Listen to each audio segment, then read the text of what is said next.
I am always so inspired by moments of joy of seeing people who are taking the mantle and being leaders and fighting for advocacy and change. I think of the Parkland School students who are really taking the lead and doing some great community organizing and great advocacy work. And now there's a movement to have voting start at 16, which I think is a really cool idea, something that we really need to think about. And then just this morning, a 28-year-old newbie in the New York's congressional district race upset a major incumbent, a 10-term incumbent, Joe Crawley, Alexandria Ocasio-Cortez, with very little money. She had like maybe hundreds of thousands of dollars, not even $100,000, up against his multi-million-dollar campaign, and she beat him. And she's only 28. She's only 28, and that just makes me think of young people who are entering the field, and you're never too young to make such a significant difference. And referencing the Parkland School students, they're just high schoolers. And so I can imagine the kind of leadership that you can uh, have when you have your master's degree. So it is a great time to truly be a social worker in our country today. So there's a number of things. So I talked about the breadth of what you'll be doing. So the first up is exposing you to our research centers, the Center on Trauma and Adversity, which is a brand new one, the Begun Center and the Urban Poverty Center. There you'll have an opportunity to see what research opportunities there are for you in terms of fellowships, in terms of employment opportunities, and or just being exposed to the breadth of the research that we offer here at the school that might inform your practice and your coursework. There will be a student panel, and that is an opportunity for you to really understand the real deal of what it's really like here at the school. So hopefully you'll have good questions for our current students in order to find what are those best practices and what are those strategies that are going to help you be most successful as you enter this program. Next, you'll do a tour of the campus, and I want you to take that tour seriously. I think many of our Mandel School students come here thinking that this school is what and all they need. And not necessarily. You have access to a wealth of resources and services and student groups and organizations that are campus-wide. So think of the university as your school, not just the Mandel School. I do want to give a quick plug. You'll hear more about this later. And speaking about what the university has to offer is interprofessional opportunities. You will have an opportunity to work with and meet all of the first year students from the medical school, the nursing school, um, uh, the dental school, Masters of Public Health, Nutrition. There's an opportunity for you to connect and network with first year students from all of those programs. And so to be thinking about how you can really inform and expand your experience here by having connections beyond the Mandel School. Finally, this afternoon you will be having an opportunity to take care of business, to meet with perhaps your field advisor and or people from student services in order to understand the pattern of enrollments and the structure of the courses that you'll be taking, financial aid, and a couple of other opportunities to just firm up your firm up the work that you'll need to do in order to get started. So that pre-orientation that I referenced earlier. So with that, you're going to have a full day. I look forward to meeting you. I look forward to seeing you all back here in the fall, and enjoy your day. Thank you.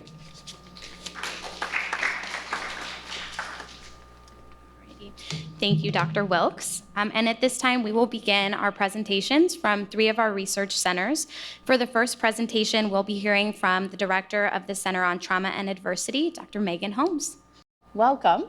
I'm so glad you're here at the Mandel School and joining our school as MSSA students.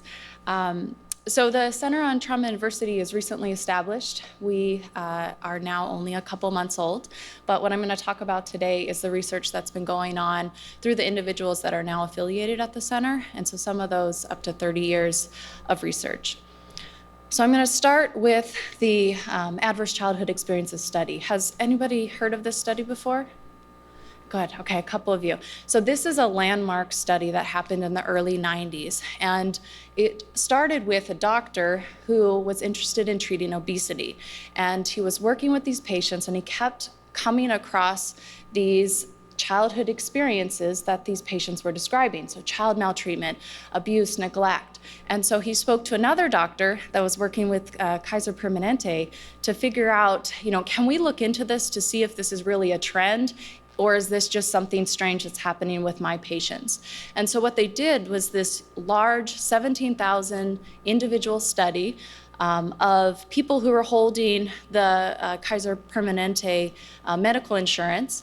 And what they found was that a large proportion of individuals had experienced a childhood adverse experience. And so they grouped these into abuse, neglect, and then these other household challenges, which include exposure to domestic violence, substance abuse, living in a household with a caregiver who had mental illness. And what they found was that these are linked to all the leading causes of death. And they're also linked to all the major health risks and risk behaviors.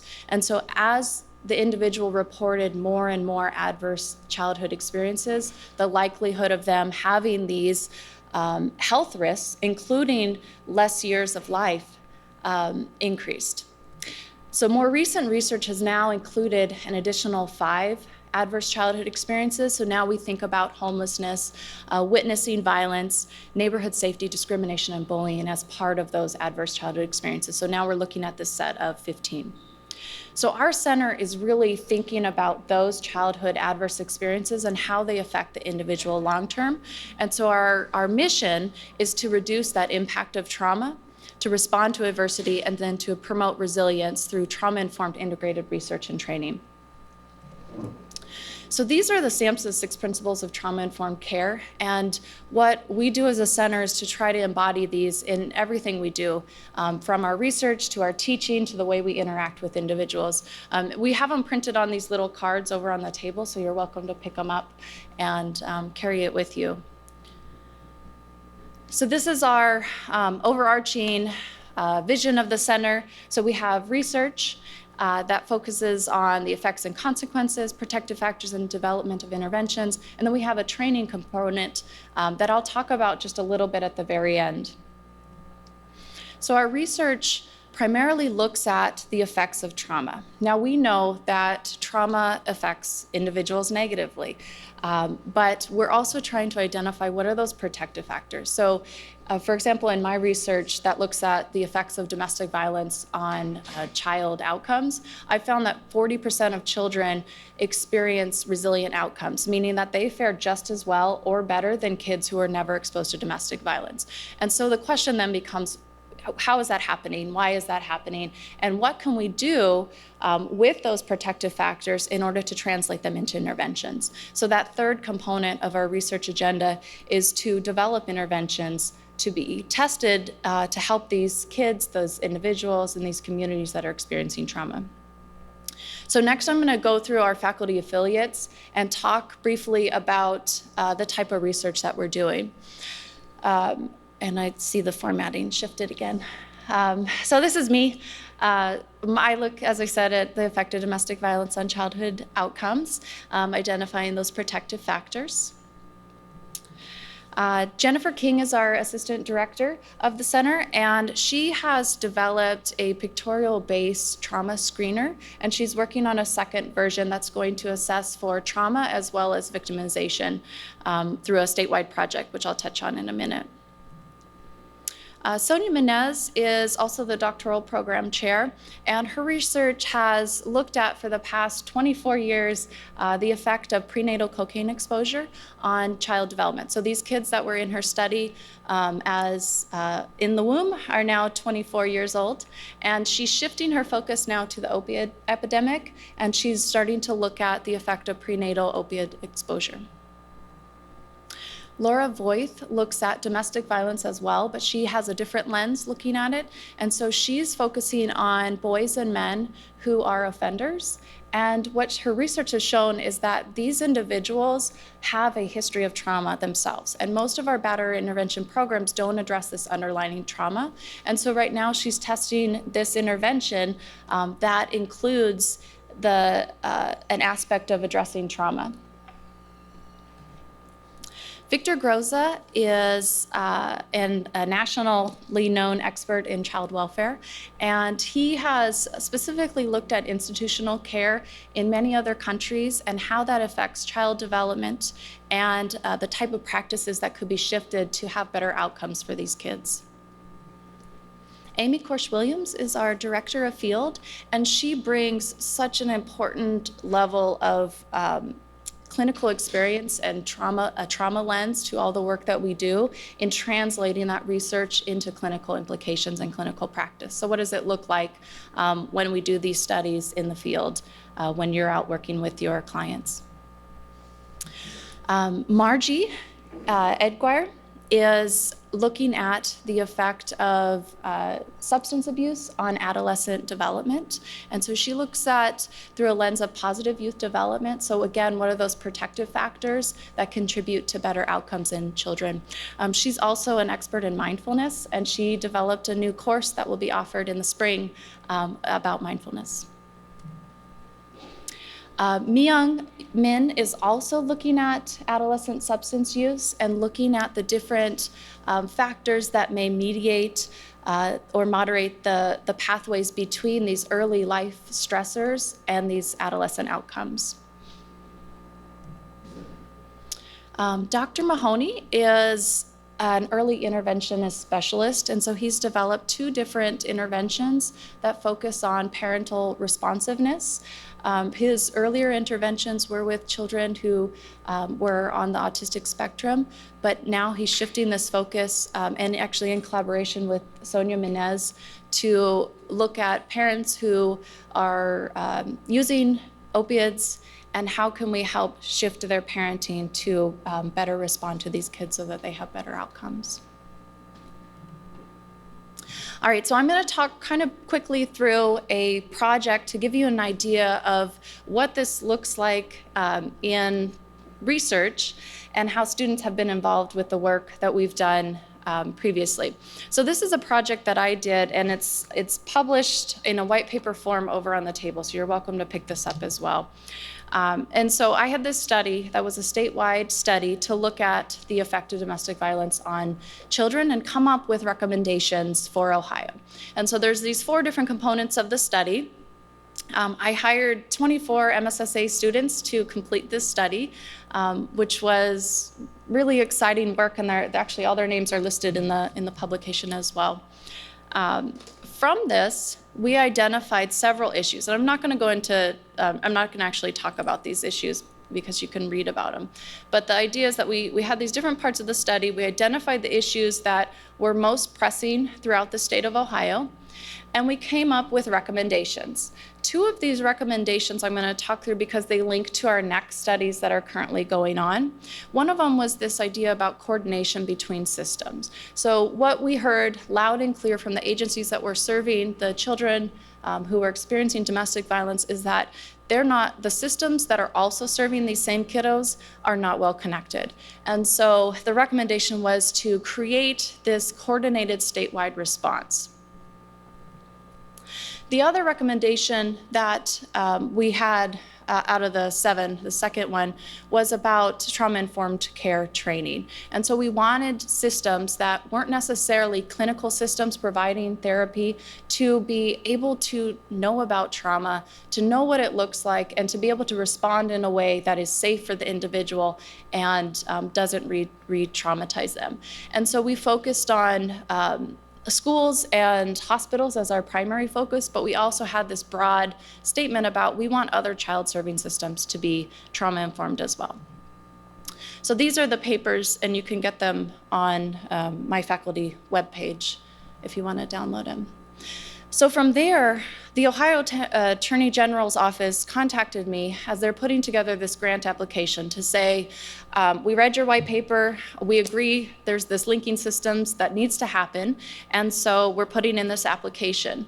And what happened is we were funded by the Department of Justice to create a linked system of care for children. And so throughout the state, we have, I believe the number is up to 57 different organizations at all different levels. Some are state, some are private, some are nonprofit organizations that are working together to build this capacity to meet the needs of these kids. And what we want to do is try to reduce that triggering that by every time that they go to these different systems, they're being screened again. So our component from the Center on Trauma and Adversity is to create this screening tool that children can be screened one time, and then if they're screened again in another system, it'll be able to indicate that they've already been screened and they don't need to be screened again. And then the unique piece of this is that it's going to be connected to electronic resource directory. So as the clinician screening the child, they'll get an automatic output of what the trauma symptoms and victimizations are, and then the next screen will be all of the lists of resources that are evidence-based interventions, as well as any other resources they may need location-based, so within a proximity that they can get to. So that's what I just talked through.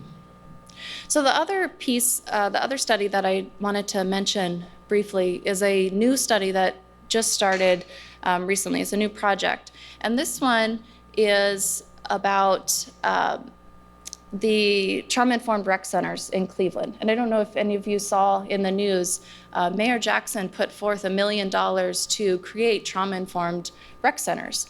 And the idea is that he wanted to put social workers in all 22 of the centers. He wanted to train the every single staff, so all 237 staff, on what is trauma, what does it look like in our kids, and how do we respond to it in a way that will reduce their symptoms or reduce their escalated response. And so we formed a partnership between Frontline Services, us, and the City of Cleveland to do this project. And so this is super exciting because this is the first in the nation. We've had experts from around the nation calling saying, we want to be a part of this, what can we do? We want to know more about it.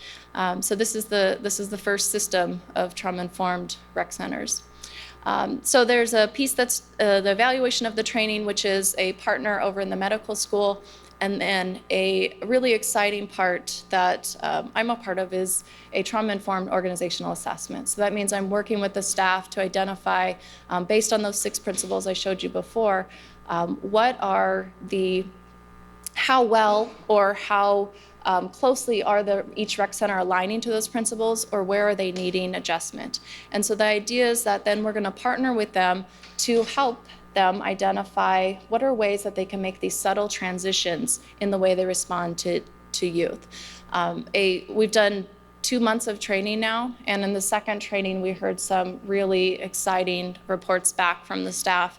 One was about this situation where a youth was yelling, was escalating, was getting more aggressive, and the staff member started to yell and to get more aggressive. And another staff member walked over to him, touched him on the shoulder and said, "Hey man, toxic stress, remember toxic stress." And that staff member changed his behavior and responded in a more empathic way, and the youth was able to de-escalate the situation as well. And so that's the type of responses we want to see in these rec center staff, is just that subtle shift in the way that they're working with them. So the very last piece that I just want to mention is our training component, and this is something that's new. So all the research that I talked about before is stuff that we've had going on prior to the center being established, and the training part is what we're working on building right now. So we are developing a MSSA trauma curriculum, and so right now it's in the form of a individualized study, path of study called Trauma-Informed Practice.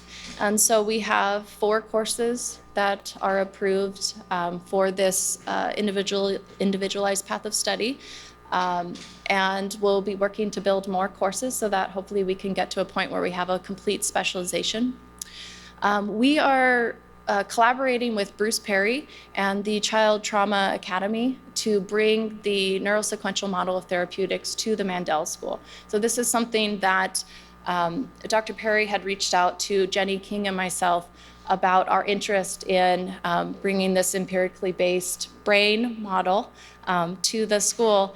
And it's a form of assessment to identify when an individual has experienced early forms of trauma, where are they in terms of their brain development and what type of interventions make most sense. So if that early adverse childhood experience happened very early on, it may be as simple as rhythmic movements that they need to begin with before they get into the more advanced level of talk therapy and reasoning and thinking through what's going on. And then the other part is that we're building our capacity to be resources for the community, to practitioners and to organizations. So we have an institute that is in October, and you're all welcome to come to it. And we've got 2 individuals coming in to talk about different interventions. One is a urban youth intervention that uses art and expression and voice and narrative. And she'll be talking in the morning. And then in the afternoon, we're bringing in the founder of Trauma-Informed Yoga. And so he's going to be talking about trauma-informed yoga, mindfulness, and then breath work. So we'll have, I'm sure we'll have more cards and flyers that go out. So you'll be able to attend that if you would like. And I think that is it. Thank you. Alrighty, thank you very much, Dr. Holmes. Next, please join me in welcoming the co-director for the Center on Urban Poverty and Community Development, Dr. Rob Fisher.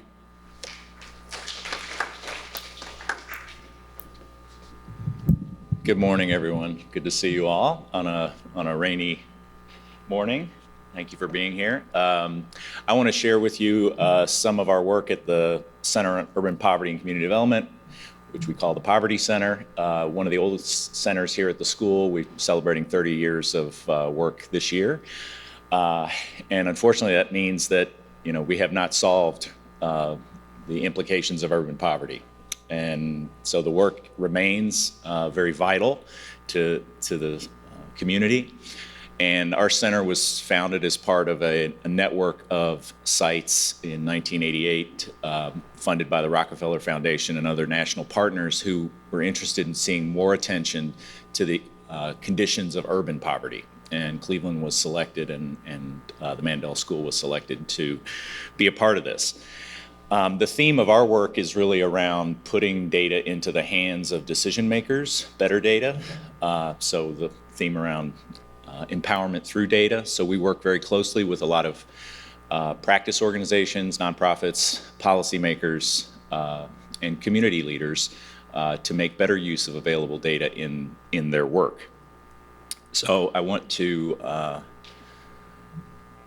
say a bit about our kind of thematic focus, and that is that we believe that neighborhood plays a very important role in the conditions of individuals and families. And so our work has, over the years, has focused a lot on what the conditions of your neighborhood, your street, your neighbors is like, and how that impacts the well-being of individual children and families. So a lot of our work is about collecting data at the neighborhood level, but also at the individual level. And you don't do this kind of work without having strong local engagement. So, the kinds of folks we partner with, obviously a lot of funders who are interested in answering questions of importance in this space, but the folks working on the ground are also vital. And as I'll mention, this has led us to a lot of opportunities to share data. Because in the social sector, one of the biggest challenges over the last 30 years is having more complete data on the conditions, the experiences of individuals and their families. So every organization has their own data by which they come to understand the people that they serve. And one of the biggest limitations is not knowing how the people we serve interact with other partners who we work with. Because data sharing is hard, and there are all kinds of institutional pressures against data sharing. So invite you to visit neocandu.case.edu. You can look up, we have 17 county region represented there. Our deepest data are in Cleveland and Cuyahoga County. And we're part of this national network called the National Network for Indicator Partnership, which there are about 35 cities across the country that have sites like ours doing the same kind of work. In the second bucket, this idea of integrating data. So, you know, when we first got started, we were doing projects and collecting data on participants and working with specific agencies. And we came up against this barrier of not having a complete narrative about what people's experience was like. So we started to work with partners who were willing to share data more broadly to answer more important and cross-cutting kinds of questions. So flash forward to now 2018, we have approximately 35 data sharing agreements with governmental and nonprofit entities who share data with our center at the individual level with identifiers. So the power of that is that we can now link records that could formerly never have been linked to tell the story about, as we started, focused on children birth to age 6, but now having older children. So our focus, we really started when the Cuyahoga County launched its early childhood initiative, which is now called Invest in Children. And we started, we have children born in the county back to 1992. So we start with birth certificates as the kind of gold standard record.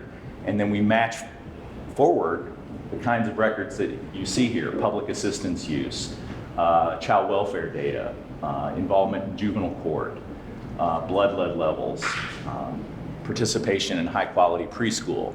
So as you start to get a more holistic view of a child's experience, you can understand what levers are making a difference and what challenges, what barriers are presenting the most difficulties in changing the trajectory of children. So we're now about 500,000 data, or 500,000 children or more. And just to say that this is because we are university-based, this system is governed by our institutional review board. And in a way, the data flows are one way. So their individual data come in, but no individual data ever leave. The only thing that comes out are reports on aggregations of children, kids in Collinwood, kids at a particular school. So the privacy of the individual is a priority here, and we maintain these data in the highest level of security research environment here at Case Western Reserve and nationally. So there's a lot of scrutiny of these kind of data, as you might expect. And the bottom line is, while there might have been an interest in sharing data among some of the partners, no one of them would give their data to any of the other partners directly. But because we are independent and we are considered, you know, an authentic and reliable source of treating these data well, they were willing to share with us to answer cross-cutting questions. So this one goes a little too far, but I'm just trying to say that we bring in a lot of data, and some of them, the things in the yellow are public data, so they're not as subject to those privacy concerns. The things in blue are really protected data that are treated very differently, and they participate in different ways in those data systems that I mentioned. And I'm going to illustrate with a couple of few examples. But we really see these data as important in driving the effectiveness of social intervention. So we've been working many years now on early childhood, examining the effects of things like home visiting, high quality preschool, services directed at children and their parent around early childhood mental health issues, and targeted services to child care centers who are experiencing difficulty with particular children or groups of children who have behaviors that would normally result in those children being expelled from preschool. We don't talk about expulsion from preschool very often because the data are very difficult to get. When you ask parents, they often will say they just decided to go to another center. Center directors know that they're not supposed to expel children from preschool, so they're going to report that it was a parent choice, but we know it happens way more than we have been able to document. So that's a service that was designed to get in there before children and their families are forced to another location to see how, because often it's more of a classroom management issue. It's not the child, it's the child care teacher's ability to manage the children in the classroom. So in the early years of integrating data, we were just focused on doing that task, so bringing in data routinely and linking them. And it was only in the last 5 years that we had enough data to answer longitudinal questions. So one study that we completed recently was looking at Cleveland kindergartners. So if you imagine how we might have done this study in the past, we might have enrolled children at a point in time and followed them over a period of years. This is a higher cost, issue of attrition from the study. In this study, we found children that arrived in Cleveland kindergartens over a 4-year period. And then using our integrated data, we linked together all their data all the way back to birth. And the question was, what were the influences during that 0 to 5 period that mattered in predicting whether a child was ready for kindergarten when they arrived? So in a period of a year, we were able to complete a study that showed the partners, the school districts in particular, what things were the biggest drivers of success and what were the biggest issues that they needed to pay attention to of kids coming to their door. And certainly, child welfare exposure and lead exposure were huge negatives in kids arriving prepared for kindergarten. But certainly family characteristics, as you might expect, mom's education, and the neighborhood. The neighborhood was a big driver. In this study, we also found that the quality of the house that the child lived in before coming to kindergarten and the quality of the neighborhood that they lived in had a distinct negative effect on kindergarten readiness. And the power of that finding was, if you imagine how the early childhood community works, often housing partners are not at the table. Housing is over there. They have separate meetings. And this really brought those folks together to say, okay, we need housing folks at the table because they can make a contribution in the early childhood space that we haven't accounted for. And then another study that makes use of the broader array of data that we have is looking at a so-called social impact bond or pay for success project here in Cuyahoga County, where this is a new financing model in the social sector that's come from the UK about 6-7 years ago, where you recruit private investors to pay for a public service. They pay the upfront cost of a public service, and the public entity that saves money as a result of this investment then pays the investors back after the fact, when those outcomes are observed. So in this study, the goal was to improve the condition of homeless families, families with housing instability who also had a child in foster care. We found that when we looked at the data, historical data, the children whose family had housing instability, their lengths of stay in foster care were about 50% longer than children where housing was not an issue. So they were languishing in foster care primarily due to a housing issue. So in this initiative, which was an experimental design where families were recruited and randomly assigned to either get usual services or a new service delivered by Frontline Services, which is a leading homeless services partner here in the community. And we are tracking whether children exit foster care more quickly as a result of this intervention. So we're using the integrated data to track those children over time. And we're in year 3.5 of a 5-year study. So this one takes time because we have to observe outcomes that have yet to occur. It's very interesting. This is a new environment for a researcher like me to now be sitting with investors who are interested in the outcome partly because they want to get paid back. Normally I'm sitting with philanthropy or governmental partners who just want to see the outcome. Here there's a financial motive that's a new dimension for us.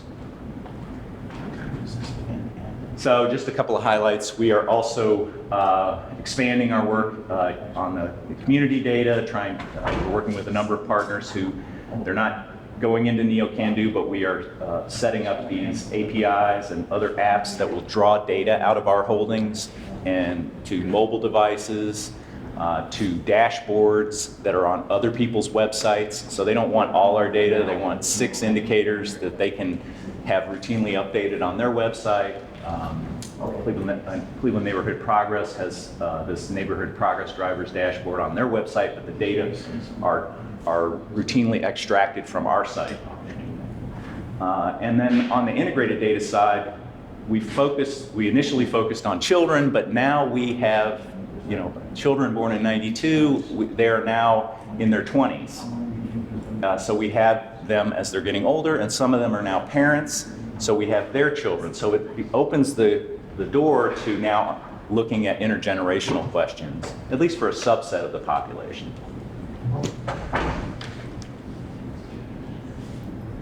So the Poverty Center is usually at the table at any of these big community initiatives that have launched in the last few years. So the High Quality Preschool Initiative launched by the county, the City of Cleveland Schools launched the Pre for Clea Initiative, the city's federally funded home visiting program called Moms First, the launch of the Court-Appointed Special Advocates Program, which Cleveland was really the last major metro in the country to launch this volunteer support program for children in the juvenile court.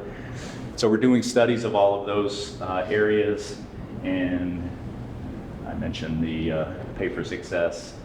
And there are now, because of the interest in Pay for Success or social impact bond financing models, there are other models being explored for Cleveland, one focused on expanding preschool, high quality preschool. Could that be something that we could seek investors? Because right now we're reaching maybe 30 to 40% of the children who need it. Could we go to scale if we were able to draw third-party investors? And then on lead, you may have seen in the Plain Dealer in December, they reported on a study of whether Pay for Success could be used to work on lead abatement, because we know the downstream costs to society for children who are lead exposed are substantial. So all of those are in play. So I guess I would leave you with the thought that as a school of social work committed to issues of social justice, our center has really came at this from the perspective that we don't design any interventions. We work with those who do design them, who make policy, and try to put better data into the hands of those folks. And that means that we're at the table as a data partner at many of these. And then they're looking, while they might want to work with us as a partner, at the end they want a trustworthy, clear-eyed assessment of whether things have worked according to plan. And that means sometimes we have to give them bad news. And that's hard, but the bad news means we're not doing enough. We're not having the impact for the families that we want to serve. So it's important data and an important message. And I think with that I will stop. Thank you all very much. Welcome. Thank you, Dr. Fisher. And last but not least, our final presentation will be given by the Associate Director for Research, the Begun Center for Violence Prevention, Research and Education, Dr. David Hussey. Thank you. Well, by now your heads are swimming with tons of research and tons of centers and those kinds of things. But part of the reason for that is, as you'll notice, the school is very committed to our community, both locally, regionally, statewide, and nationally. So there's much that we do that goes beyond the boundaries of the school. But we do have many, many partners. And the Begun Center also is very committed to its partners and committed to applied community-based research. We work with a lot of different systems, and the hallmark of our work historically has been the intersection between violence and mental health. So you could see that most of the major child-serving systems, as well as adult-serving systems in some way, we partner with on different types of projects because violence, broadly defined, cuts across so many of these different systems. And really, one of the things that we enjoy here at the school is the fact that we have such rich partnerships. You'll see that when you get into your field placements. The breadth, the depth of field placements that we have, the types of experiences that you could have as students. We do have a national advisory board, and we have a number of different individuals that work with us. We have about 50 staff at the Begun Center, and we're located across the street at the Community Studies Center. So that second floor is where you'll see the Poverty Center, and also where you'll see some of our staff, the Begun Center. We also are located here, partially because of our size. We have about 75 active projects, a budget of about $5.4 million. And again, we have key partnerships with a number of different entities throughout the state. One of the entities within the Begun Center is the Center for Innovative Practices. And I'm particularly close to the center because my background is really a background as a clinician and a researcher, both developing, implementing, and evaluating a variety of different types of interventions. So you can see here some of the interventions that they have related to family resilience, trauma-informed care, youth with co-occurring disorders, and by co-occurring, we mean both mental health and substance abuse. One of the models, intensive home-based treatment, is now funded by Medicaid, but most of the evidence-based models for youth with conduct disorders and with other externalizing disorders are family-based. So they've developed a model based on a lot of common factor theory where therapists actually go into the home and provide those types of services.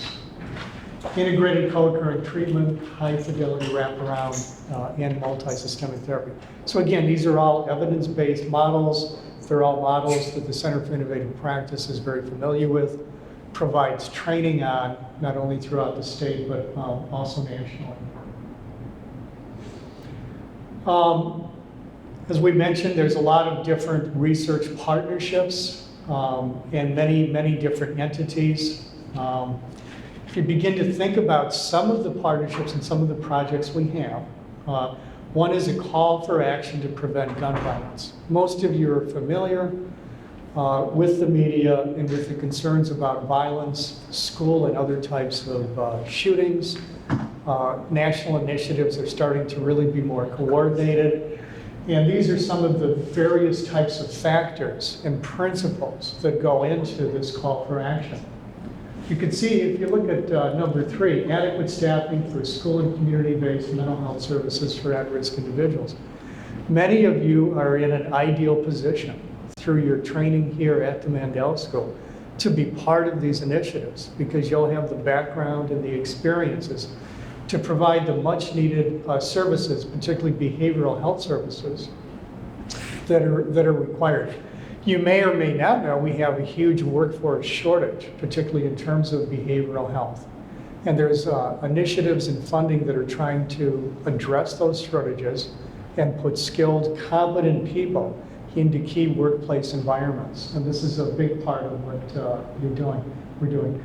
You'll also see number 6, school and community-based assessment teams, mental health professionals, also working with law enforcement. So to get an idea of the scope of some of the research that we do, we also have a sexual assault kit initiative. There have been many advances in terms of DNA science, But one of the areas that's been slower to advance has been understanding some of the behavioral profiling, behavioral patterns and connections of serial assault rapists and people who commit those crimes. The Begun Center has done a lot of work in this area to begin to look at the behavioral data linked to the rape kit analyses and assessments, look at patterns, look at profiles, look at risk factors, a variety of those things. So it's fascinating, cutting edge research that really builds on the DNA science and the growing advances with that. Another theme that obviously you're aware of is the opioid use disorder crisis, the number of overdose deaths, and the number of overdoses that now people are actually saved from. It's a huge crisis in our community, here in Cleveland and Cuyahoga County, as well as the state of Ohio, and then of course beyond nationally. So we're working closely with many of our partners that are involved in understanding heroin-involved deaths and doing investigation works on this area to begin to look at some of the scope of the problem and some of the solutions. This is a complex problem that really intersects almost every facet of our school.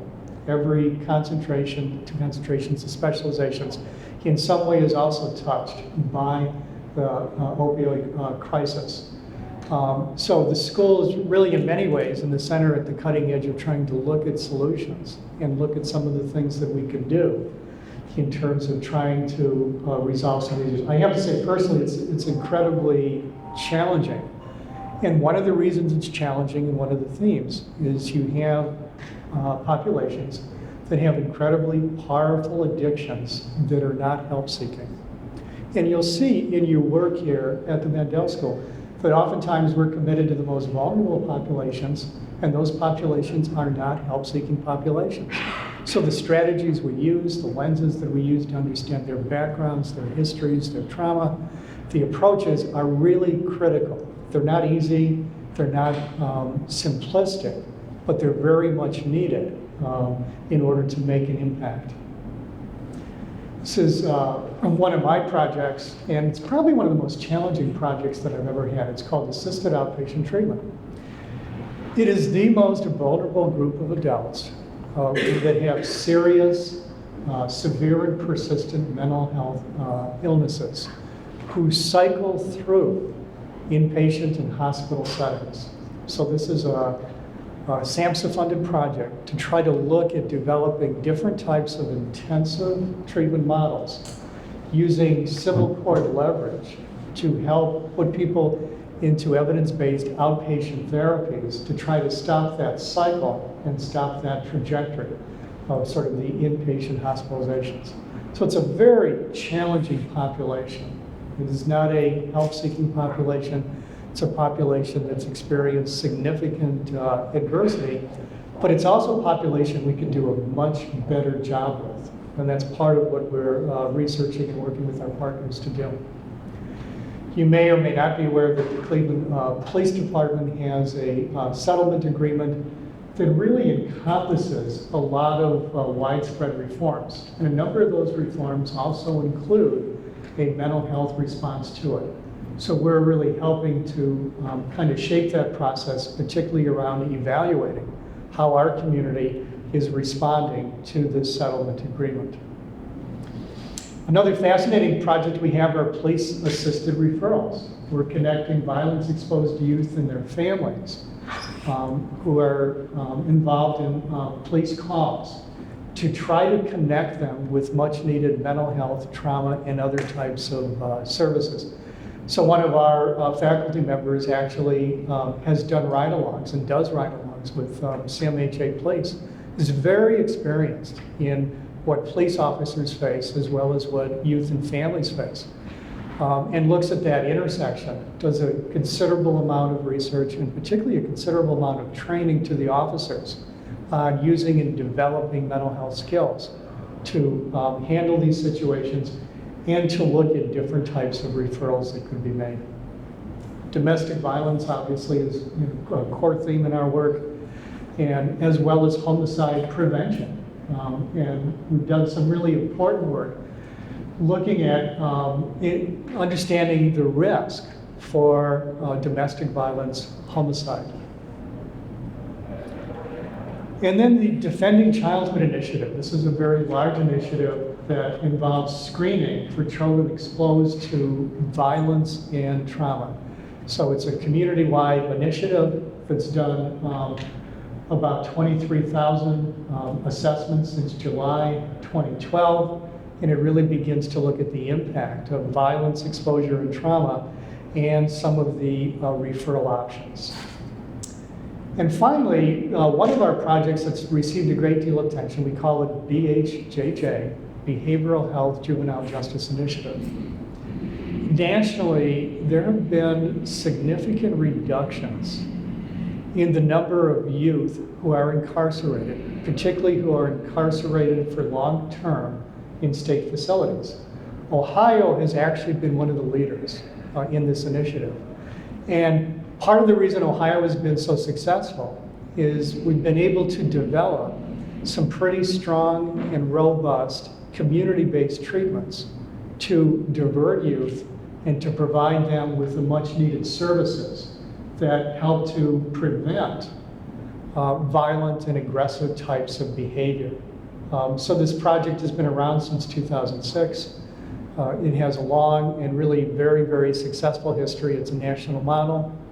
And the results have really been quite encouraging. So when you look at the Ohio Department of Youth Services and you look at their census, number of youth, the reductions there have been absolutely dramatic. Well, this gives you really a sampling of some of the things we do. There's a number of other projects, but I think it intersects with the other two presentations. You really see here at the school, faculty are very, very actively involved in applied research. They're very actively involved working closely with our partners in our local and broader communities. And as faculty, we bring our research into the classroom and we attempt to engage our students. And also in your field placements, you'll be working in many of the partnering agencies and learning in many of the partnering agencies that we work with. Thank you. Thank you very much, Dr. Hussey. This will conclude our research presentations for the morning. Okay, everybody, we're about to get started again. Sorry to interrupt any conversations that are happening, but I hope you are all able to gain some valuable insight into the work that our research centers do, as well as make some connections. So moving into the next portion of the day, we now will hear from our current student panel about their experience in their field placement. Immediately following this panel, you will have the opportunity to meet and network with these students and also to ask them a little bit more questions about their time at the Mandel School. You will also see two of our field faculty advisors in the back, Lori Longs-Painter and Kathy Gant, who are here to also answer questions and just for you guys to go ahead and meet them and ask them questions that you have as well. So to get us started, I'm just going to have the panel introduce themselves as well as say their specialization. Hi, I'm Cynthia Robin Rentrope, and my specialization is community practice and dual degree with public health. My name's Emily Davis. I'm an MSAS student in the direct practice mental health for adults track. My name is Jamie Bonneke. I am direct practice with adult mental health as well. Hi, I'm Amy Vaughters, and I am direct practice aging. Hi, I'm Marissa Bodell, and my concentration is direct practice mental health with children. My name's Angie Renner, and I am community practice. So my field placement is at the LGBT Center here on Case's campus. I did not know about it until I had my supervision with my field director, and I only really knew about the LGBT Center of Greater Cleveland. My first year placement was at David's Challenge, and I hadn't heard about it before choosing that as my placement. So my first year field placement was at Family Promise of Greater Cleveland, a homeless shelter. And my second year placement, now that I've switched gears to go into the aging concentration, is at Cleveland Clinic at Marymount Hospital in the older adult behavioral health unit. So it is possible to switch gears. We're real flexible here at the Mandel School if you need to do that. My first year of field placement was at United Way of Greater Cleveland, and I have heard of United Way before. My first year field placement was at Magnolia Clubhouse. I had never heard of it before, and I'm so grateful to have been exposed to it because it's an unbelievable organization. My first year field placement was at Nueva Luz Urban Resource Center, and they deal with HIV and poverty, and Kathy Gant helped me find it based on things I told her I was interested in.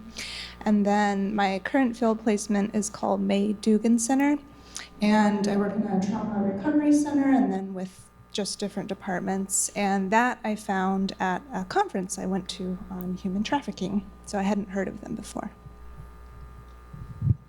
Okay, and then kind of going off of that, that's a good segue.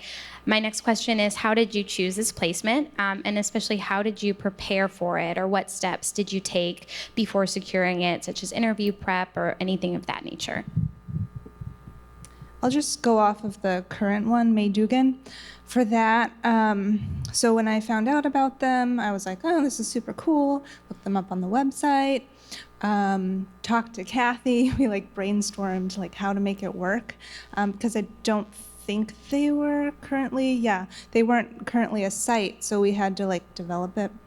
So she reached out to people there, worked with them to make sure they could do everything they needed to do to support me as a student, and then reached out to them via another faculty who, it was interesting. There was a lot of networking and people really supporting me here at the school to make it happen.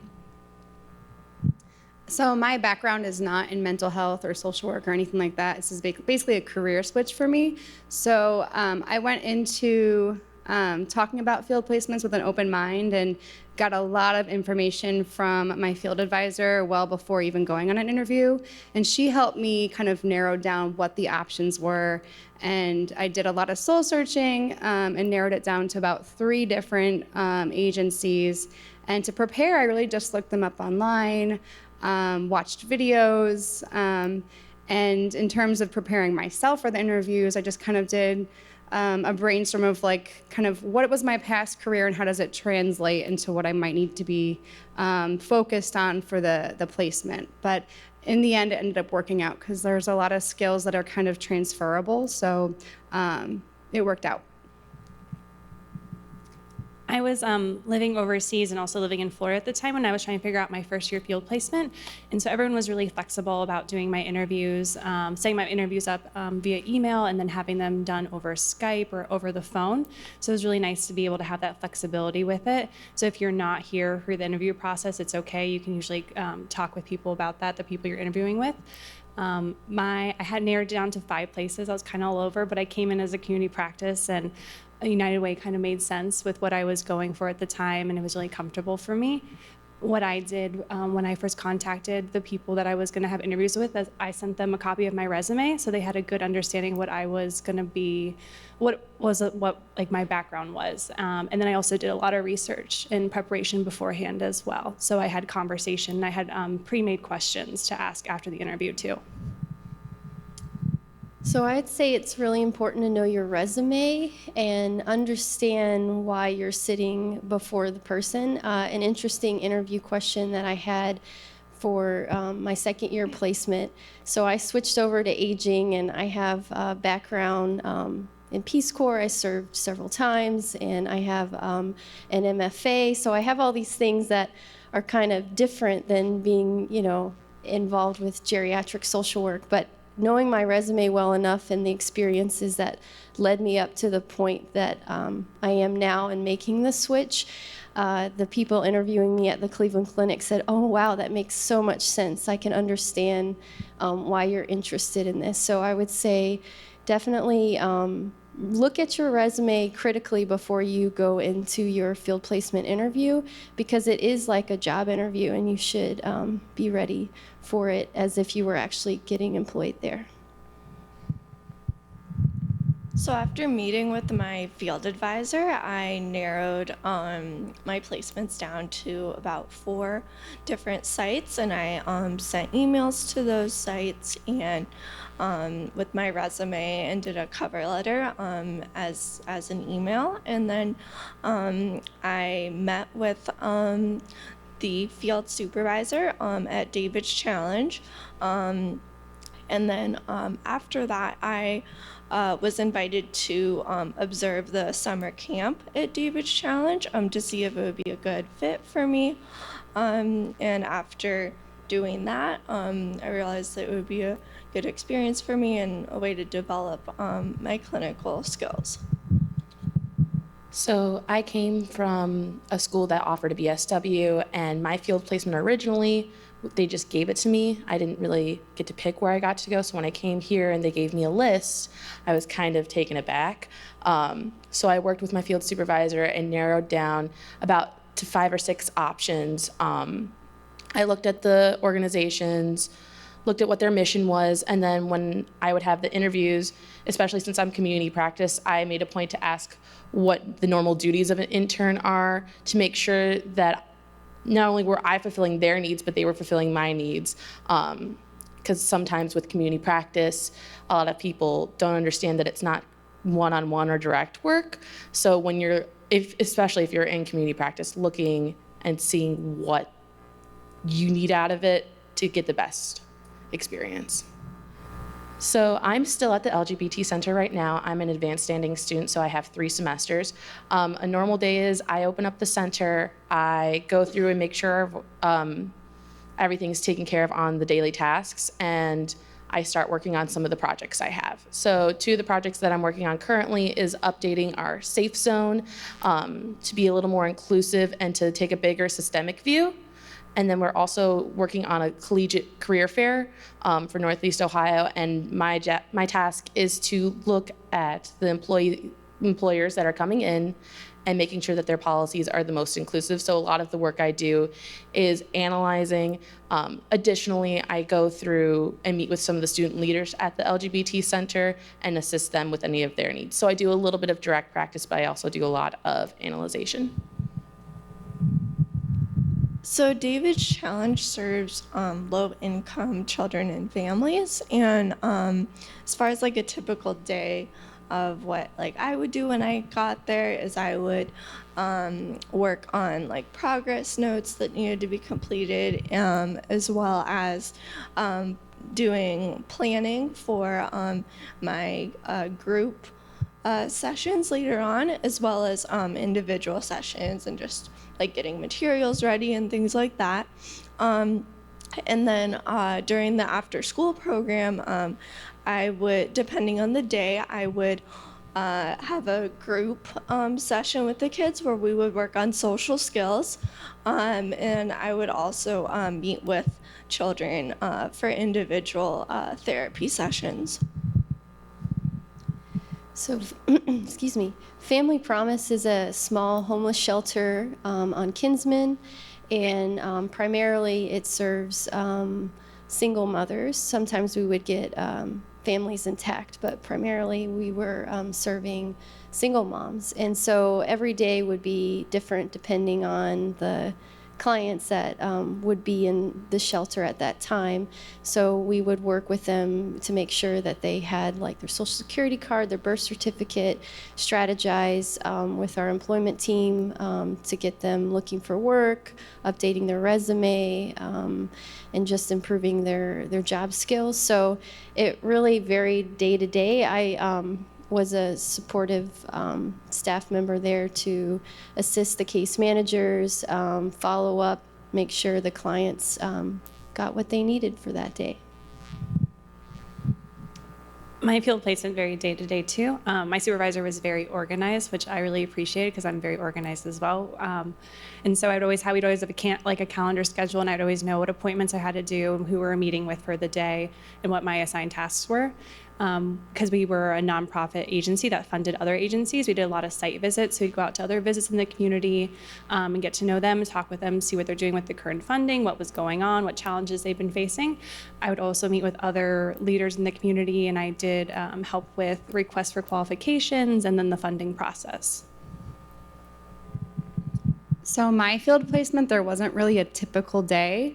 Magnolia Clubhouse is a psychosocial rehabilitation center for people who are suffering with mental illness or learning to live with mental illness, rather. So it's voluntary, so members can come and go as they please. The hours are from 8 a.m. to about 4:30 p.m. So my focus is direct practice, so my main goal for my time at the agency was to connect and build rapport with members.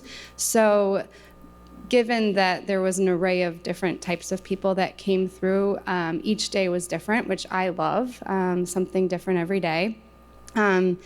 There are a couple different units throughout the organization, so you could be working and making lunch during the day with members, you could be working on computers with members, you could be part of the audiovisual group, which was making a news cast for each day, which went on after lunchtime for all the other members, so that was super fun, kind of getting creative with news story ideas alongside members. Everything was really member driven, and so it was a really great way for me to take a step back and help support somebody suffering from mental illness to kind of build skills and learn to be around others and let them kind of drive the bus, which was an invaluable experience, especially for a first year field placement. So currently I'm working this summer and fall at my field placement so I can graduate a little early.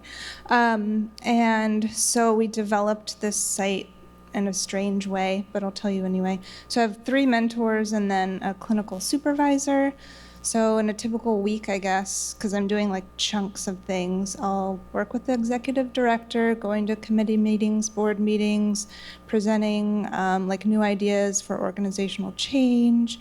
And then I'll work with the clinical supervisor, go meet clients at like one of the hospitals or the police station where we have an office, and we work with recent victims of crime or anybody who has been a victim of crime for trauma recovery.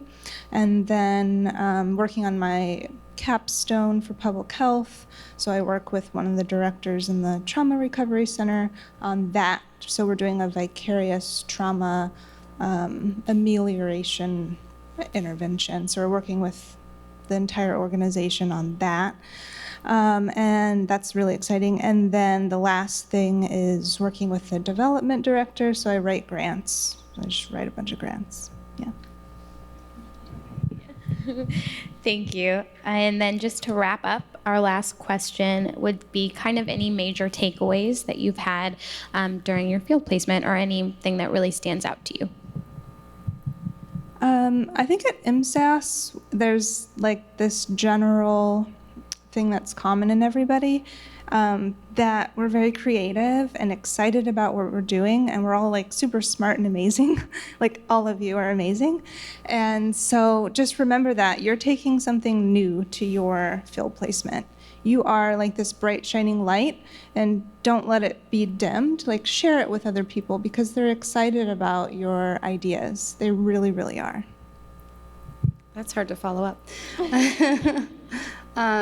So for me, I would say as much as you're going to learn about the agencies and the people that you come into contact with, you're also going to learn a lot about yourself, particularly like your own internal biases, and going into it with you don't know everything, and there might be stuff in there that you didn't know was there before, and it's just it's a good time to explore it, and you're around a lot of people that are going to support you and help you process what you find out about yourself, so do take advantage of those opportunities. Just be open to every experience that you get at your field placement. It's a really great opportunity to get to know not only your supervisor, but everyone else you can work alongside with. And you'll learn so much more at your field placement than, what you learn in the classroom. It gives it a whole nother twist, and you'll be able to bring that back and share it with your classmates as well. And so it's just a really great opportunity. So I would say cherish things that are not necessarily task driven. So just listening to the person in front of you, hearing their stories. I think the biggest takeaway I had from my field placement was just building my empathetic listening skills, which is key no matter what area you go into in social work, whether it's micro, meso, or macro. Really listening to the person in front of you, whether it be your supervisor or a colleague, and just hearing those stories and understanding what a privilege it is to be able to hear those stories. So something that I learned is that it's really important, like, to advocate for yourself as well as your clients. So, like, if you want to get more like shadowing or more observation, like from your field instructor, or just like clarification about something, then it's like really important to talk with them about what your needs are. The biggest takeaway I have is you don't only learn from your field placement, you learn from others' field placements. We're lucky to be in Cleveland, which is, I think, one of the largest cities with the most amount of nonprofits or advocacy work. A lot of my work, while I do love my center, I got to learn a lot from my classmates and their field placement, and I really got to understand what I can take from my classmates and their experiences and apply it to my work at the center.